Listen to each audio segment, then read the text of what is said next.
Bonjour à tous et bienvenue dans cette troisième vidéo.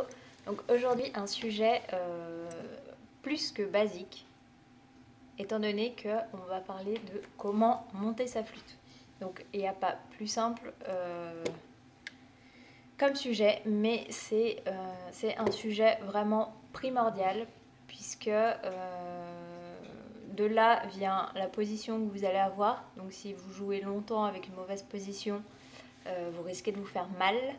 Et ça, la position et le fait, enfin, comment vous montez votre flûte modifie également le son que vous allez avoir et la facilité que vous allez avoir à changer de registre, à faire des nuances, à simplement centrer le son.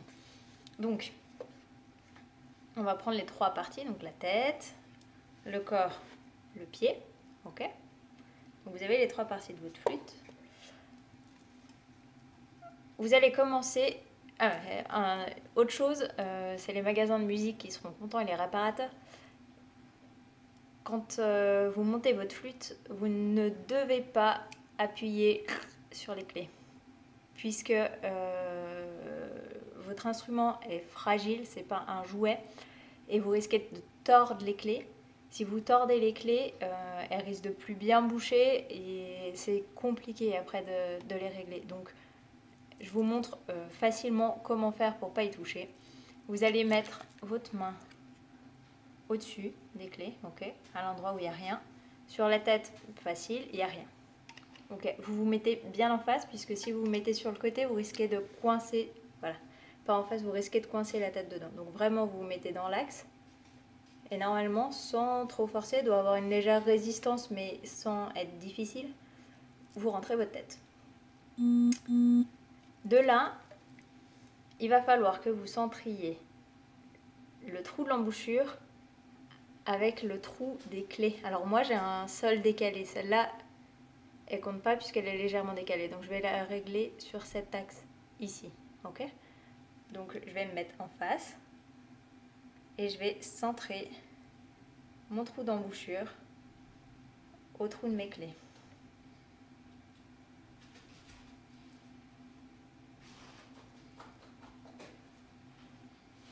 Ok.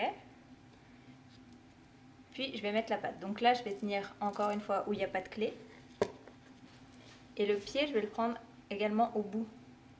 Comme ça il n'y a pas de clé. Encore une fois je me mets exactement dans l'axe.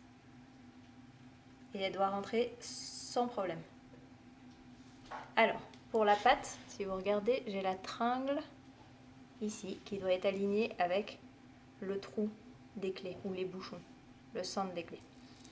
Une fois que vous êtes là, votre flûte est comme il faut, est bien montée. Alors ensuite, si vous regardez, j'ai mis des scotch comme ça, vous pouvez voir sur ma flûte. Vous avez l'emplacement des points de contact de vos mains avec la flûte. Donc, pour la main gauche, vous avez le pouce qui est, si vous regardez, non pas en dessous de ma flûte, mais derrière la flûte, qui vous permet d'avoir la main comme si vous teniez une mandarine ou une petite pomme ronde. Et là, vous devez avoir votre main, si vous regardez, ronde et les doigts bougent bien les trous au-dessus. Pour la main droite, vous avez la partie de l'index entre la paume et la première phalange qui va se poser pour maintenir la flûte. Donc ça fait un point de contact qui pousse vers l'arrière et votre pouce de la main droite qui pousse vers l'avant. Et là vous avez également le point de contact de l'embouchure avec le trou ici en dessous de vos lèvres sur votre menton. Donc votre flûte, juste comme ça, tient déjà en équilibre et elle ne doit pas bouger. Une fois que vous êtes là,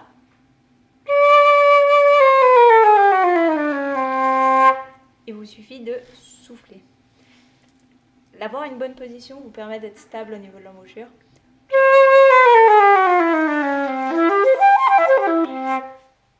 Mon embouchure elle bouge pas. Que je fasse un do dièse où j'ai pas de pouce, ma flûte est stable. Si vous modifiez déjà ça, Vous allez gagner en agilité digitale puisque vous serez plus à l'aise, plus stable. Et vous aurez moins de l'embouchure qui tourne, moins de problèmes de son cric-crac. Par exemple, si j'ai un dos, voilà, là j'ai pas le pouce, et puis je tiens pas bien, je vais mettre le pouce, voilà, comme ça. Ma flûte tourne et on a ça. On perd le son, on perd la justesse, on perd tout. Donc essayez de vérifier votre position, que vous soyez bien en face. Ensuite, pour la position du corps, alors je vais le mettre debout. Le corps est complètement droit. Okay, là, il n'y a pas, vous êtes bien stable. Les pieds complètement à plat au sol, les genoux qui sont déverrouillés. Vous n'êtes pas cambré vers l'arrière. Vous avez plutôt le bassin en avant pour avoir vraiment l'appui en bas du sol et pouvoir respirer. Pensez à la respiration, n'est-ce pas? Normalement, vous l'avez travaillé. Une fois que vous êtes là, c'est pas mon corps qui va se tourner, c'est simplement la tête, ma tête, qui va se décaler. Se décaler légèrement au-dessus de mon épaule gauche. Légèrement, encore une fois. De là, vous tendez la flûte devant vous. Vous regardez la clé ici du sol dièse. Vous la mettez en face de vous. Ok. Maintenant, vous tournez la tête et vous ramenez les bras. Et là, vous avez la position qu'il vous faut. Sachant que je vous montre au niveau de l'embouchure, si vous avez un son où il y a de l'air pour certains et certaines, c'est que pour le moment, ou quand vous avez appris, vous aviez les bras un peu trop petits, qui vous obligeaient à ramener la flûte vers vous, et donc à pousser les lèvres. Alors là, j'exagère bien sûr, voilà, pousser les lèvres vers la gauche, ce qui fait que ici on n'est pas centré entre l'endroit où on souffle et le trou de l'embouchure. Donc si vous avez ce problème là, il vous suffit de tourner légèrement plus la tête pour avoir le trou des lèvres qui est vraiment centré avec le trou de l'embouchure.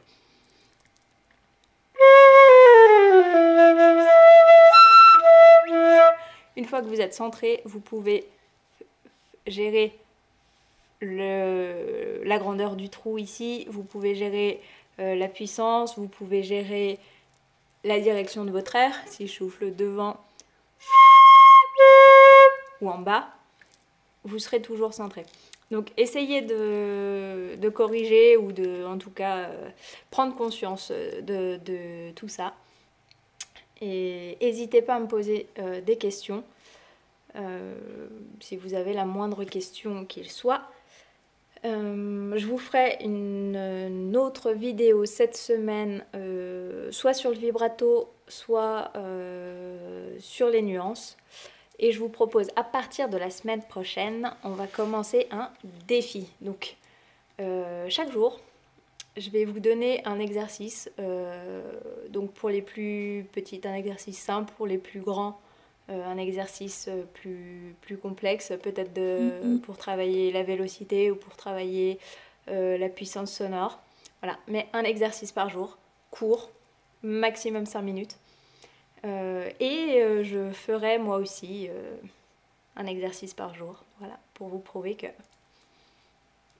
on profite aussi du confinement pour travailler, voilà, puisque c'est en travaillant, en jouant régulièrement qu'on progresse. Donc voilà, je vous propose ce petit défi et je vous souhaite une bonne journée et je vous dis à bientôt, à dans la semaine.